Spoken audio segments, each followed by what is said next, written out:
अस्सलामुअलैकुम वरहमतुल्लाहि वबरकातुहू। हाय दोस्तों, कैसे हैं आप सब। उम्मीद करता हूँ खैरियत से होंगे। मैं हूँ दोस्तों आपका अपना लुकमान आज़मी।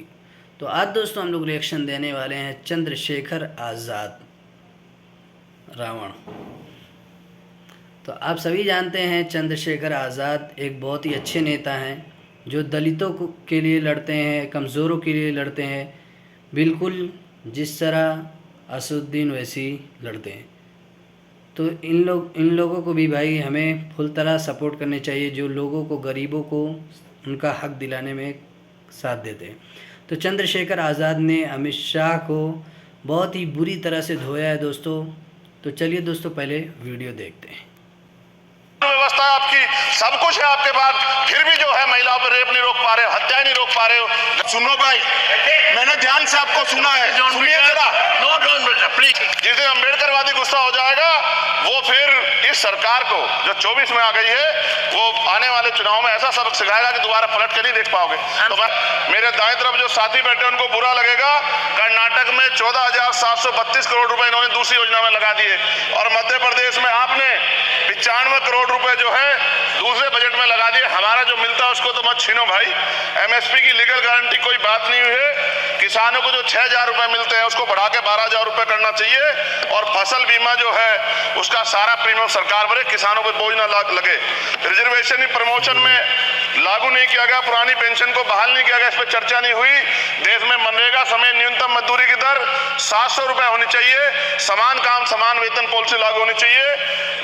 जो रसोई की चिंता करते हुए 500 रुपए प्रति सिलेंडर से ज्यादा के दाम नहीं होने चाहिए, जो महिलाओं को राहत मिल सके। बिजली के दामों में भी कमी होनी चाहिए।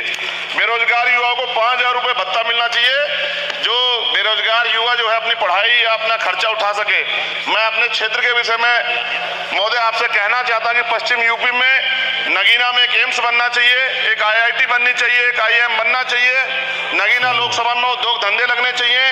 नगीना की कताई मिल जो है उसको पुनः शुरू कराना चाहिए।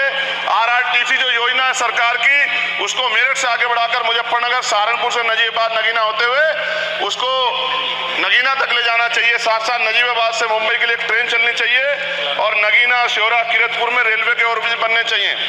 सभापति महोदय, सामाजिक न्याय मंत्रालय को 13,000 करोड़ रुपए दिए गए, और जनजाति कार्य मंत्रालय को 13,000 करोड़ रुपए दिए, कुल 26,000 करोड़ रुपए, जो कुल बजट 48.20 लाख का लगभग 0.54% है। जबकि हमारी संख्या 25% से ज्यादा SC ST की और बहुजन समाज की मिलाओगे तो 85% से ज्यादा है। और हमारे विकास के लिए सरकार 1% बजट 1% पैसा खर्च कर रही है, जो मिलना हमें चाहिए, जबकि मिलना हमें 25% चाहिए। ये ऊंट के मुंह में जीरा के समान है, कहावत हमने बहुत दिन सुनी थी। पिछले लंबे समय से हमारे साथ धोखा हो रहा है, लेकिन अब ये नहीं चलेगा। चंद लोगों की तराजू से देश के संसाधन नहीं बटेंगे। इस देश का बहुजन समाज बर्दाश्त नहीं करेगा। संसाधन का बंटवारा संख्या के आधार पे होगा। माननीय काशीराम साहब नारा लगाए थे, ना तो वोट हमारा राज तुम्हारा चलेगा, और आज हम कह रहे हैं ना ही वोट हमारा और नोट तुम्हारा चलेगा। इस बात का भी ध्यान जो है सरकारों को देना पड़ेगा। आपके माध्यम से सरकार से मेरी एक मांग है, सरकार इस योजना का लाभ भी अपने आप ले ले, सरह भी ले ले, कि 1 लाख रुपए सालाना बहुजन समाज के अत्यंत गरीब परिवारों को दे। 10 लाख करोड़ रुपए खर्च होंगे, लेकिन इस 1 लाख रुपए की योजना से एक झटके से परिवार गरीबी की रेखा से ऊपर आएगा, और इनके बच्चों को कुपोषण खत्म होगा, अच्छी शिक्षा मिलेगी, महिलाओं को सम्मानजनक जीवन मिलेगा, और इससे वास्तव में सबका साथ सबका विकास का नारा सार्थक होगा। अगर प्रश्न ये होगा कहां से आएगा, तो उसका जवाब ये है कि जब अमीरों का 16 लाख करोड़ रुपए माफ हो सकता है, कॉर्पोरेट टैक्स का घटाकर लाखों करोड़ रुपए का चुना सरकारी खजाने को लगाया जा सकता है, पेट्रोल डीजल के दाम 10 गुना एक्साइज ड्यूटी बढ़ाई जा सकती है, तो गरीबों को सरकार पैसा क्यों नहीं दे सकती। महोदय, समय आ गया है, अब निजी क्षेत्रों में आरक्षण की व्यवस्था होनी चाहिए।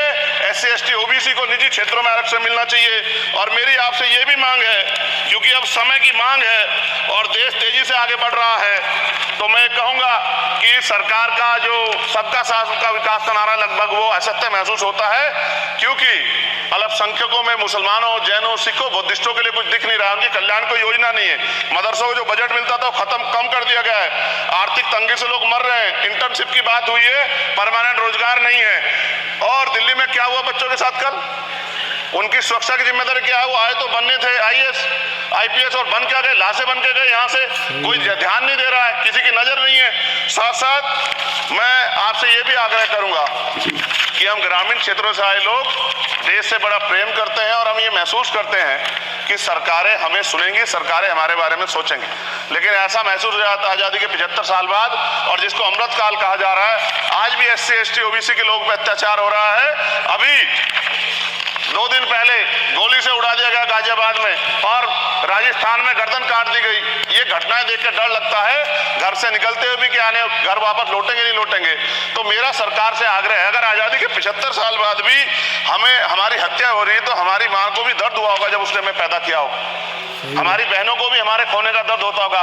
कैसी कानून व्यवस्था है आपकी, सब कुछ है आपके पास, फिर भी जो है महिलाओं पर रेप नहीं रोक पा रहे हो, हत्याएं नहीं रोक पा रहे हो, गरीबों, दलितों, पिछड़ों, किसानों, मजदूरों की जान नहीं बचा पा रहे हो। किसान सुसाइड कर रहा है, नौजवान सुसाइड कर रहा है, और बड़ी बड़ी बातें होती हैं, इधर भी अच्छे लोग हैं, इधर भी अच्छे लोग हैं, लेकिन अच्छाई तब होगी जब जमीन पे भी कुछ काम दिखाई देगा। और जमीन पे महोदय कोई काम दिखाई नहीं दे रहा है। जब कोई योजना की बात आती है तो सरकार हमसे मुंह मोड़ लेती है। आप बताइए, एजुकेशन का बजट कम कर दिया, हेल्थ का बजट कम कर दिया। मैं अपने क्षेत्र में गया तो आप विश्वास कीजिए, डॉक्टर नहीं है, स्कूल में मास्टर नहीं है, और कोई भर्ती ऐसी नहीं जिसका पेपर लीक नहीं होता है। तो देश किस तरफ जा रहा है और इसमें नौजवानों का भविष्य क्या है, इसके बारे में हमें चिंता करनी चाहिए। और अंत में अपनी बात को खत्म करते हुए मेरा आपसे आग्रह और आपके माध्यम सरकार से आग्रह है कि यहाँ बाहर बाबा साहब अम्बेडकर की मूर्ति लगी हुई थी, वो करोड़ों लोगों की आस्था से जुड़ा विषय है, और आप विश्वास करो इतना गुस्सा है उसको लेके। मेरी आपके माध्यम से मैं हाथ जोड़ता नहीं हूं, लेकिन मैं हाथ जोड़ के आपसे आग्रह कर रहा हूं कि प्रधानमंत्री जी, सरकार से हमारी आग्रह कि वो अम्बेडकर वादियों के सम्मान का ध्यान रखते हुए, उनके जो है दिल की पीड़ा को समझते हुए, दर्द का ध्यान रखते हुए उस मूर्ति को पुनः स्थापित करा दीजिए। अगर इसमें कोई राजनीतिक कारण अलग बात है, लेकिन मैं कंक्लूड कर रहा हूं, मगर मैं आपसे कहना चाहता हूं इसमें बहुत गुस्सा है। जिस दिन अम्बेडकरवादी गुस्सा हो जाएगा, वो फिर इस सरकार को जो 24 में आ गई है, वो आने वाले चुनाव में ऐसा सबक सिखाएगा कि दोबारा पलट के नहीं देख पाओगे। तो मैं आपका धन्यवाद करता हूं, और मुझे विश्वास है कि सरकार मेरी बातों पर गौर करेगी और गरीबों के बारे में सरकार सोचेगी, गरीबों को आगे बढ़ने के अवसर प्रदान हो। जैसा कि दोस्तों आपने वीडियो कंप्लीट देखी, चंद्रशेखर आज़ाद ने बहुत ही अच्छी बात की है भाई, इंसानियत को लेकर, और जो बिछड़े लोग हैं, दलितों को लेकर, मुसलमानों को लेकर। हालांकि ये सरकार दोस्तों सिर्फ़ और सिर्फ लोगों को लड़ाने का काम करती है, इसके अलावा और दूसरा कोई काम नहीं करती है दोस्तों। ये दोस्तों यही चाहती है कि बस ये लोग एक दूसरे में लड़ते रहें, फंसे रहें इसी में, ताकि कोई बातचीत करने वाला सामने ना आए। शिक्षा में ना कोई शिक्षा की तालीम हासिल करेगा, ना ही हमसे सवाल करेगा कोई दोस्तों। इसलिए दोस्तों शिक्षा के मामले, हर चीज़ के मामले दोस्तों ये सरकार हम लोगों को पीछे ढकेलते हुए जा रही। तो हम लोगों को दोस्तों सोचना चाहिए और अपने आप में सुधार करना चाहिए कि सरकार कितना भी हमें बेवकूफ़ बनाए, लेकिन हम बेवकूफ़ बनने वाले नहीं हैं दोस्तों।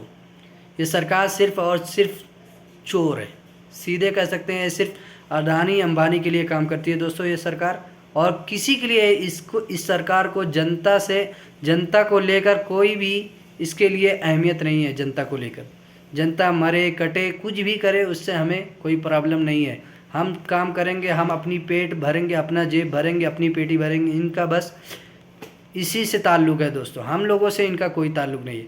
तो ऐसे लोगों से हमें बचना चाहिए, और हमें अपने आप को, अपने आसपास के जो हमारे नेता हैं, जो भी हैं, उनको सपोर्ट करें ताकि वो हमारे लिए संसद में जाके लड़े, बोले, तब जाके हमें कुछ मिलेगा, हमें भी ताकत मिलेगी, हमारे लिए भी कुछ किया जाएगा दोस्तों। वरना इसी तरह चुप रहेंगे तो दोस्तों हमारे लिए भी कुछ नहीं होगा। तो दोस्तों वीडियो कैसी लगी, वीडियो पसंद आया तो वीडियो को लाइक कीजिएगा, शेयर कीजिएगा और प्यारा सा कमेंट कीजिएगा। तो मिलते हैं दोस्तों नेक्स्ट वीडियो में, तब तक के लिए अल्लाह हाफ़िज़।